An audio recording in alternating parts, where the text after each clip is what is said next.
നിങ്ങൾ എല്ലാവരും എന്നോട് ക്ഷമിക്കണം. അതുപോലെ തന്നെ ഇവനോടും. നിരപരാധിനിയാണ് എന്നതുപോലെ തന്നെ ഇവനും ഈരായിട്ട് സംസാരത്തിൽ ഭയങ്കര വ്യാകരണമല്ല.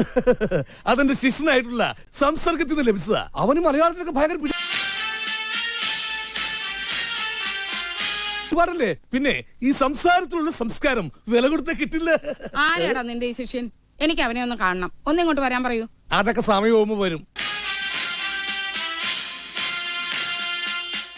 അവൻ വാക്ക് തന്നിട്ടുണ്ട്. വിശ്വാസം മതി കേട്ടാ. വിശ്വാസക്കുറവൊന്നുമില്ല.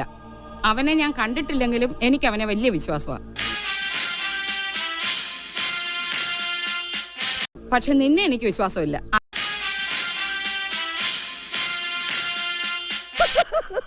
അത് കൊച്ചമ്മ പറയാതെ എനിക്കറിയില്ലേ. ദിങ്ങടൊക്കെ ഈ എനിക്ക് തന്നെ എന്നെ വിശ്വാസമില്ല. അതുകൊണ്ട് ഞാൻ പോലും എനിക്ക് പൈസ കൊടുക്കാറില്ല. പിന്നെ വേറെ ആരെങ്കിലും തരുമോ? ഞാനവന്റെ പേര് പറയട്ടെ. രമേശ്. Satheesh Satheesh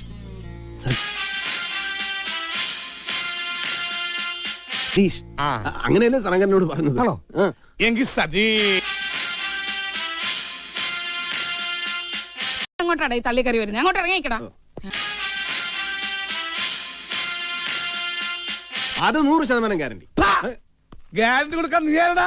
റോളിന് gold colour നടത്തണ്ട. വേണ്ട വേണ്ട. തലയിരിക്കുമ്പോ വാലാറണ്ട.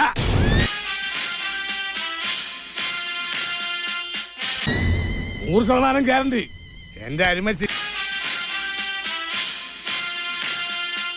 ആയാ വലയം ശശക്കായി എപ്പോഴും ഉണ്ടാവും. അങ്ങനെയാണെങ്കിൽ അവനെന്തിനാ മറഞ്ഞു നിൽക്കുന്നേ? നേരിട്ട് വന്ന് പറഞ്ഞൂടെ? ഒരിക്കലും രംഗപ്രവേശം ചെയ്യാറില്ല. അപ്പൊ എല്ലാം പറഞ്ഞ പോലെ